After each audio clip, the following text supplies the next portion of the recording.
अस्सलाम वालेकुम स्टूडेंट्स।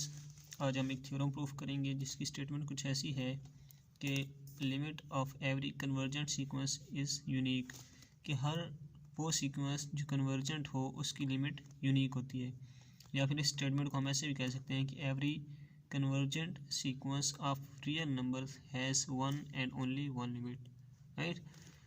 तो ये बहुत इंपॉर्टेंट थ्योरम है। इसका प्रूफ की तरफ चलते हैं। इससे पहले मैं आपको बताता चलूँ कि हमारे पास कन्वर्जेंट सीक्वेंस की डेफिनेशन क्या है, क्योंकि इसमें हमने उसको ही सेटिस्फाई करवा के इसको प्रूफ करना है। तो डेफिनेशन देखते हैं कन्वर्जेंट सीक्वेंस की।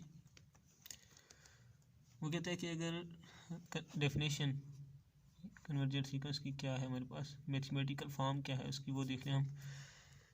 कि अगर हमारे पास कोई सीक्वेंस एक्स एन कोई सीक्वेंस हो,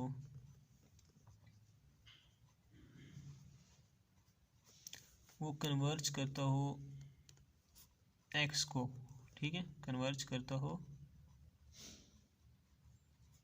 किसी फंक्शन एक्स को, और इफ़ कोई एप्सिलॉन एक रियल नंबर, कोई भी रियल नंबर हो सकता है, इज़ ग्रेटर देन ज़ीरो, ये एग्जिस्ट करता हो, तो इसकी करस्पॉन्डिंग हमारे पास कोई natural number n naught exist करेगा सच दैट कि जब इस सीक्वेंस में से हम इस x को माइनस करेंगे और इसकी एब्सोल्यूट वैल्यू निकालेंगे तो वो इस रियल नंबर से लेस आएगी for all n greater than n not, ठीक है। इसको हम एक और फॉर्म में भी लिख सकते हैं कि limit n approaches to infinity x n is equal to x, कि जब हम n अप्रोचेस टू इन्फिनिटी किसी सीक्वेंस पे अप्लाई करें तो x की इक्वल आ जाए तो कन्वर्जेंट होगा, ठीक है। तो ये चीज़ हमने बेसिकली सेटिस्फाई करवानी है थ्योरम के अंदर। तो अब चलते हैं थ्योरम के प्रूफ की तरफ। तो इधर हमारे पास स्टेटमेंट है limit of every convergent sequence is unique, right. तो अब जैसे मैंने डेफिनेशन में बताया कि हमारे पास कोई एक्स एन सीक्वेंस होता है जो कि एक्स को कन्वर्ज करता है, लेकिन जब हमने यूनिकनेस प्रूव करनी होती है तो हम कोई ना कोई दो फंक्शन लेट कर लेते हैं, दो लेट करते हैं और इनको इक्वल प्रूव कर देते हैं। जैसे कि अगर आप देखें तो इधर मैंने आपको बताया था कि एक्स एन जो है सीक्वेंस एक्स को कन्वर्ज कर रहा है, ठीक है। हमने प्रूव क्या करना है कि ये यूनिक है। यूनिक मतलब सिर्फ एक ही फंक्शन को कन्वर्ज करता है। तो हम क्या करेंगे, दो फंक्शन लेट कर लेंगे एस और टी, और उनको आपस में हम इक्वल प्रूफ कर देंगे। तो हमारे पास क्या आ जाएगा, अगर ये दोनों इक्वल आ जाएं, मतलब two is equal to two आ जाए, तो सिर्फ एक ही नंबर टू है जिसको ये कन्वर्ज कर रहा है, मतलब ये दोनों इक्वल है, तो दोनों इक्वल है मतलब टू आंसर है हमारा, राइट। और टू एक यूनिक आ गया, ये दो थे लेकिन आंसर यूनिक, यही चीज़ हमने प्रूफ करनी है। तो हमने क्या किया, यहाँ पे हम लेट कर लेते हैं कि suppose a sequence x n converges to two limits s and t. Proof हमने यूनिक करना है लेकिन हम ले दो रहे हैं, ठीक है। कंट्रेरी बेस पे हम सपोज कर रहे हैं, जहाँ पे हम कहते हैं कि एस और टी इक्वल नहीं है, ठीक है।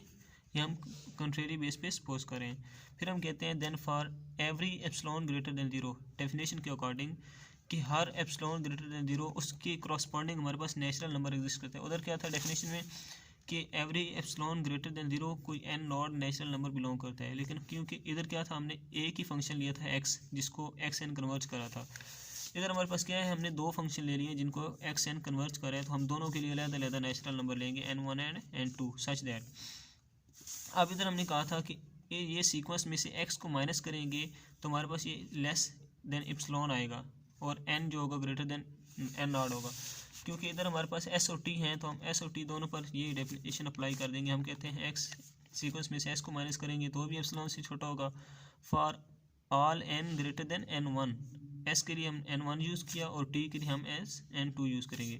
फिर हम क्या कहते हैं, नेक्स्ट हमारे पास क्या है, for all n greater than n naught maximum n one and n two. वो कहता है कि ये जो हमारे पास एन वन और एन टू है, इनका जो मैक्सिमम है ना नेचुरल नंबर, वो हमारे पास एन नॉट है, ठीक है। और वो जो एन नॉट है वो भी एन से लेस है, ठीक है। अब देखिए स्टूडेंट्स, नेक्स्ट हम चलते हैं। तो हमने एस और टी का डिफरेंस आपस में देखना है, ठीक है। तो हम क्या करते हैं, एस माइनस टी कर देते हैं। अब नेक्स्ट हम नहीं, क्योंकि इसको सीक्वेंस की फॉर्म देनी है, ये वाली फॉर्म्स बनानी है, ये वाली दो फॉर्म्स जो हमें गिवन है, ये वाली फॉर्म्स ये हमें बनानी है। तो हम क्या करते हैं, एक्स एन माइनस भी कर देते हैं, प्लस भी कर देते हैं, इससे फ़र्क नहीं पड़ता। ये देखिए, अगर मैं कर दूँ s minus x n plus x n minus t, ये आपस में काट जाएगा, दोबारा एस माइनस टी आ जाएगा ना।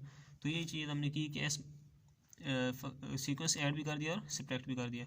अब हमने इनको ब्रैकेट में अलग-अलग करके लिख लिया। अब हमारे पास एक इनइक्वालिटी होती है कि जब आपके पास इस तरह का कोई फॉर्म बन जाए कि a प्लस बी मॉड आ जाए, तो हम इसको अगर अलग-अलग करनी चाहें तो ये बन जाएगा a plus b mod less equal a mod plus b mod. इस तरह हो जाता है हमारे पास कि ये इस चीज़ से लेस इक्वल होता है, लेस इक्वल का साइन आ जाता है। तो हम इधर भी हम क्या करेंगे, हमारे पास जब हम इन दोनों को अलग-अलग करेंगे तो लेस इक्वल का साइन आ जाएगा। इधर हमने क्या किया, इस माइनस एक्स एन को पहले लिख लिया और एस को बाद में लिख दिया, ठीक है, और माइनस कॉमन ले लिया, तो ये बन गया minus x n minus s plus x n minus t. X n हमने पहले क्यों लिखा, क्योंकि हमारे पास इधर एक्स एन पहले था, हमने यही चीज़ यहाँ पे बनानी है इसलिए। अब मॉड माइनस को ख़त्म कर देता है, ये आ जाएगा s minus t less equal s x n minus s plus x n minus t, right. अब ये भी एप्सिलॉन की इक्वल है, ये भी एप्सिलॉन की इक्वल है, सॉरी। अब देखें, ये जो है ये एप्सिलॉन से लेस है, ये भी एप्सिलॉन से लेस है, तो ये जो लेस इक्वल का साइन है ये लेस में चेंज हो जाएगा और इधर भी एप्सिलॉन आ जाएगा प्लस इधर भी एप्सिलॉन आ जाएगा, तो ये 2 एप्सिलॉन हो गया, ठीक है। अब हम कहते हैं कि हम कोई भी एक रियल नंबर चूज़ करते हैं S minus T divided by 2। क्यों, क्योंकि हम इस चीज़ को रिमूव करना चाहते हैं, इसलिए मैंने एस माइनस टी भी ले लिया और ये डिवाइड बाई 2 भी कर दिया।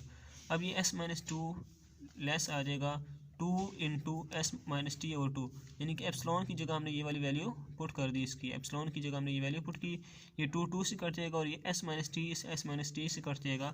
हमारे पास क्या आ जाएगा, 1 लेस 1, लेकिन 1 कभी भी 1 से लेस नहीं होता। ये हमारे पास क्या आ गई, कंट्राडिक्शन आ गई।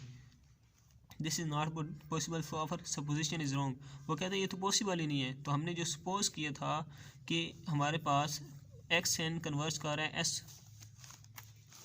एक्स एन जो है ये कन्वर्ज कर रहा है एस एन टी को, ये हमने सपोज किया था। तो ये वो कहता है कि हमारी सपोजिशन क्या होगी, ये रॉन्ग होगी। ये तो मतलब एक्स एन कभी भी दो फंक्शंस को कन्वर्ज नहीं कर सकता। Hence prove that the limit of every convergent sequence is unique. So हमने यही प्रूव करना था। आई होप सो कि आपको समझ आ चुकी होगी। अल्लाह हाफिज़।